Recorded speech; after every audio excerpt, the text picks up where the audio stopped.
চলে এসেছি ফুলের দোকানে। মেয়ের অর্ডার আছে তাজা ফুল খোপায় লাগাবে। তো কি বলো তো, কোন ফুলটা রাখি আর কোন ফুলটা নেই। এক একটার দাম 20 টাকা 30 টাকা। তো এই দেখো আমি দুটো নিয়ে নিলাম। দুটো 60 টাকা বলেছে, 50 টাকায় দিয়ে দিল। যাই হোক, তো এই দেখো এই যে ফুলের মালিক ওই যে পাশে বসে আছে। তো এই দুটো ফুল বড় মেয়েকে নিয়ে দিতে হবে, খোপায় লাগাবে। তো এই যে দেখো বারান্দার ফুলগুলো তোমাদের দেখিয়ে যাই। তো এখন আমি মাঠে চলে এসেছি ব্লাউজ হেম করব। আর এই ব্লাউজটা আজকে নেবে, বউ ভাতে পরবে। কি করব ভাই, আমার কপালটাই এরকম। দেখো আমারও বউ ভাতের নিমন্ত্রণ আছে, অথচ আমি এখনো কাজই করে যাচ্ছি। কাজই হচ্ছে আমার নিত্য সঙ্গী।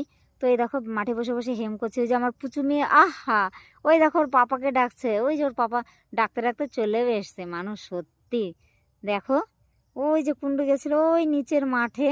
তো এই যে দেখো আমরা অল ফ্যামিলি 3জন দাঁড়িয়ে আছি। বড় মেয়ে ওই যে, ওহ, আমি না পেরে বড় মেয়ে এখন হেম শুরু করে দিল।